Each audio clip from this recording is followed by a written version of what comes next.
बिस्मिल्लाहिर्रहमानिर्रहीम। Dear students, अस्सलाम वालेकुम।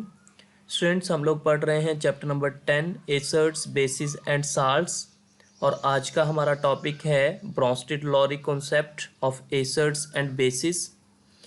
लास्ट क्लास में भी हमने लॉरी ब्रोंस्टेड के कॉन्सेप्ट को डिस्कस किया था। लास्ट क्लास में हमने कॉन्जुगेट एसड और कॉन्जुगेट बेस तक बात कर ली थी। आज की क्लास में हम जो हमारा रिमेनिंग टॉपिक रहता है इसको कंप्लीट करेंगे। चलें जी, स्टार्ट करते हैं। सबसे पहले हम यहाँ पे लॉरी ब्रोंस्टेड कॉन्सेप्ट को एक दफ़ा रिवाइज कर लेते हैं। Bronsted-lorry concept. In 1923, the Danish chemist Bronsted and the English chemist Lorry independently presented their theories of acids and bases on the basis of proton transfer. 1923 में डेनिश केमिस्ट ब्रॉन्स्टेड और English chemist lorry ने proton transfer की बुनियाद पर acids और basis की theories इनफरादी तौर पर पेश की। चूँकि इन दोनों की थ्योरी सेम थी, इस वजह से इस कॉन्सेप्ट को हमने नाम दे दिया लॉरी ब्रॉन्स्टेड कॉन्सेप्ट। इस कॉन्सेप्ट के मुताबिक an acid is a substance molecular ion that can donate a proton to another substance. इस कॉन्सेप्ट के मुताबिक एसिड एक ऐसी शय है, कोई भी मॉलिक्यूल या आयन जो किसी दूसरी शय को प्रोटॉन ट्रांसफ़र कर सके, यानी किसी दूसरी शय को प्रोटॉन दे सके। A base is a substance that can accept a proton from another substance. और बेस एक ऐसी शय है जो किसी दूसरी शय से प्रोटॉन कबूल कर सके। तो लॉरी ब्रोंस्टेड कॉन्सेप्ट को हमने डिफाइन किया है कि इस कॉन्सेप्ट के मुताबिक एसिड एक ऐसी शय है जो किसी दूसरी शय को प्रोटॉन दे सके, और बेस एक ऐसी शय है जो किसी दूसरी शय से प्रोटॉन एक्सेप्ट कर सके। नेक्स्ट फिर हमने इसमें कॉन्जुगेट एसिड और कॉन्जुगेट बेस को डिस्कस किया था। यहाँ पे हमारे पास एक एग्जाम्पल है जहाँ से आज हमने स्टार्ट करना है।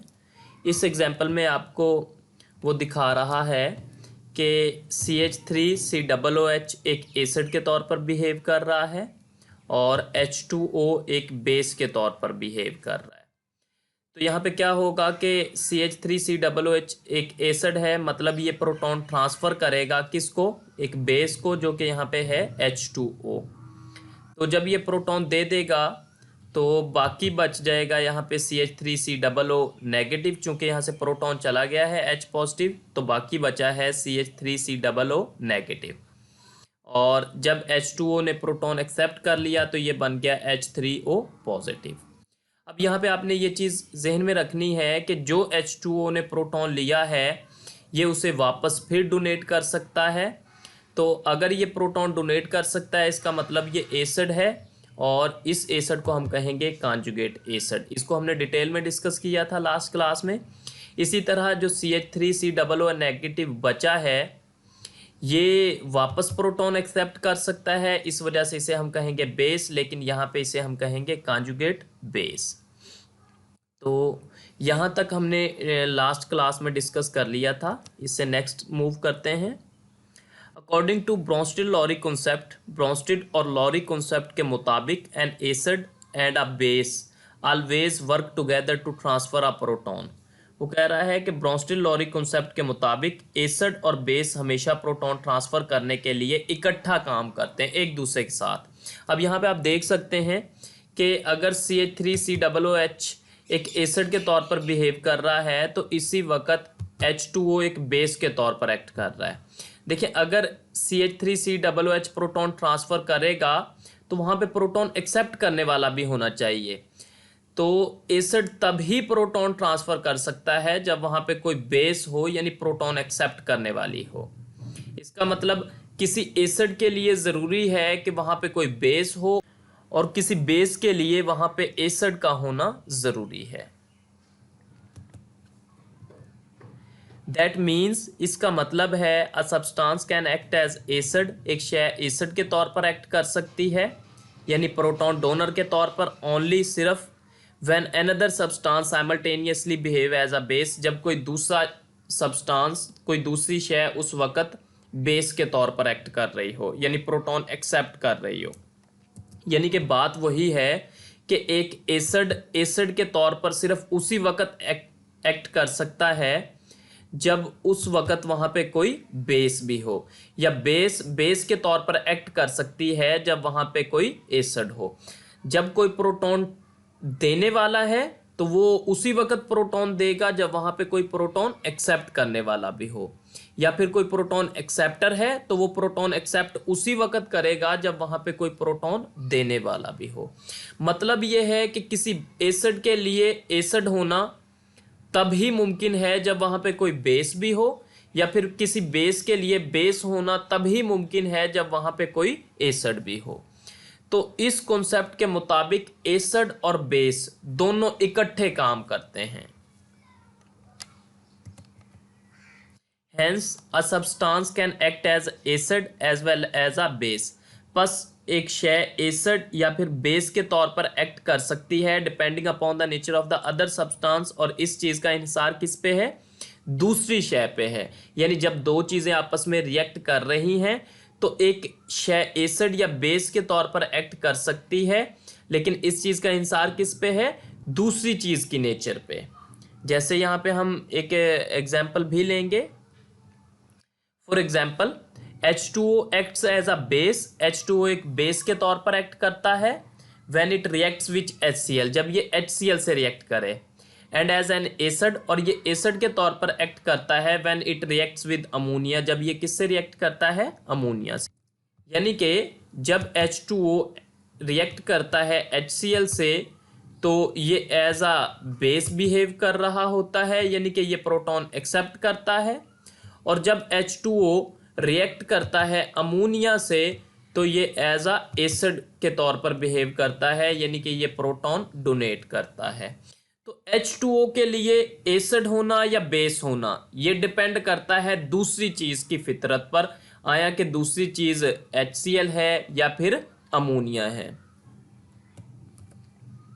यहां पे आप देख सकते हैं ये दो इक्वेशंस हैं। इस इक्वेशन में H2O एज अ एसिड के तौर पर एक्ट कर रहा है और अमोनिया एज अ बेस। चूंकि यहाँ पे H2O प्रोटॉन डोनेट करता है और अमोनिया एक्सेप्ट करती है, तो जो प्रोटॉन डोनेट करता है उसे हम कहते हैं एसिड। तो H2O यहाँ पे एसिड हुआ और अमोनिया यहाँ पे बेस हुई। नेक्स्ट, इस रिएक्शन में आप देख रहे हैं कि HCl एज अ एसिड के तौर पर एक्ट कर रहा है और H2O as a base. Mean HCl यहाँ पे प्रोटॉन डोनेट कर रहा है और H2O प्रोटॉन एक्सेप्ट कर रहा है। तो आप यहाँ पे देख सकते हैं कि जो H2O है ये एसिड और बेस दोनों तरह से एक्ट कर सकता है, और इस चीज का इंहिसार किस पे है? दूसरी चीज की फितरत पर। सच अ सब्सटेंस, ऐसी शय that can behave as an acid as well as a base is called amphoteric. और ऐसी शय जो एसिड और बेस दोनों तरह रिएक्ट कर सकती हो उस शय को हम क्या कहेंगे? एम्फोटेरिक। यानी कि एम्फोटेरिक एक ऐसी शय है जो जब एसिड से रिएक्ट करे तो बेस के तौर पर, और जब किसी बेस से रिएक्ट करे तो एसिड के तौर पर। जैसे कि H2O जब किसी बेस से रिएक्ट करता है तो एसिड के तौर पर रिएक्ट करता है, और जब ये किसी एसिड से रिएक्ट करता है तो बेस के तौर पर रिएक्ट करता है। नेक्स्ट है limitations of Lowry Bronsted concept. Lowry Bronsted concept की हदूद कौन सी हैं, लिमिटेशंस कौन सी हैं, यानी कि इसका कॉन्सेप्ट कहाँ तक महदूद है। It has been observed that there are certain substances which behave as acids though they do not have the ability to donate a proton, e.g. SO3। वो कह रहा है कि ये भी मुशाहिदा किया गया है कि कुछ अशिया प्रोटॉन देने की सलाहियत ना होने के बावजूद भी बतौर एसिड रिएक्ट करती हैं, मसलन SO3। चूंकि आपको पता है कि लॉरी ब्रोंस्टेड कॉन्सेप्ट के मुताबिक एसिड हम सिर्फ उस चीज को कहते हैं जो प्रोटॉन डोनेट कर सकती हो। अब यहाँ पे जो SO3 है इसमें एबिलिटी नहीं है प्रोटॉन डोनेट करने की, यानी कि ये प्रोटॉन डोनेट नहीं कर सकती, लेकिन फिर भी ये एसिड के तौर पर बिहेव कर सकती है। तो ये कैसे एसिड के तौर पर बिहेव करती है, इस चीज को लॉरी ब्रोंस्टेड एक्सप्लेन नहीं कर सके। सिमिलरली CaO यानी calcium oxide behave as a base. Calcium oxide एक बेस के तौर पर बिहेव करती है, but it can not accept a proton, लेकिन ये प्रोटॉन एक्सेप्ट नहीं कर सकती। आपको पता है कि लॉरी ब्रोंस्टेड बेस हम उसको कहते हैं जो प्रोटॉन एक्सेप्ट कर सकती हो, लेकिन जो कैल्शियम ऑक्साइड है ये प्रोटॉन एक्सेप्ट नहीं कर सकता, फिर भी ये बेस के तौर पर बिहेव करता है।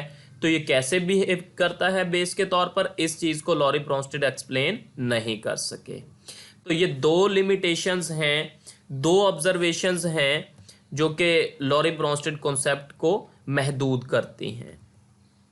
These observations prove the limitations of Bronsted-Lowry concept of acids and bases। ये मुशाहदात एसिड और बेस के इस नज़रिए को महदूद करते हैं।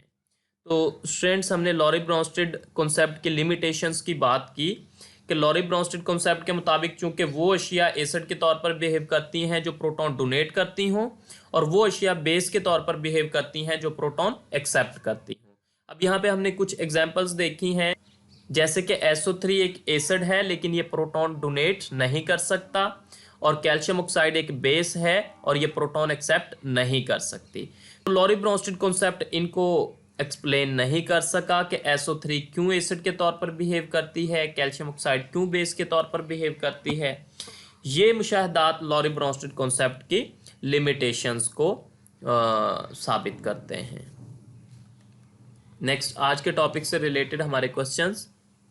पहला क्वेश्चन है डिफाइन एम्फोटेरिक। एम्फोटेरिक की तारीफ करें तो इसमें आप बताएंगे कि ऐसी अशिया जो एसिड्स और बेसिस दोनों तरह से रिएक्ट कर सकती हों उन्हें हम कहते हैं एम्फोटेरिक। मिसाल के तौर पर H2O।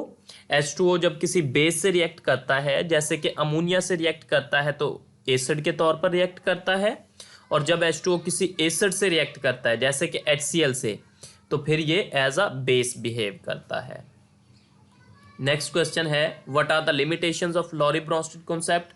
लॉरी ब्रोंस्टेड कॉन्सेप्ट की लिमिटेशंस क्या हैं, तो आप इसमें बताएंगे कि कुछ अशिया प्रोटॉन देने की सलाहियत ना होने के बावजूद बतौर एसिड रिएक्ट करती हैं, जैसे कि SO3, और इसी तरह कैल्शियम ऑक्साइड बेस के तौर पर रिएक्ट करती है, हालांकि ये प्रोटॉन कबूल नहीं कर सकते। तो ये मुशाहदात लॉरी ब्रोंस्टेड कॉन्सेप्ट की लिमिटेशंस को साबित करते हैं।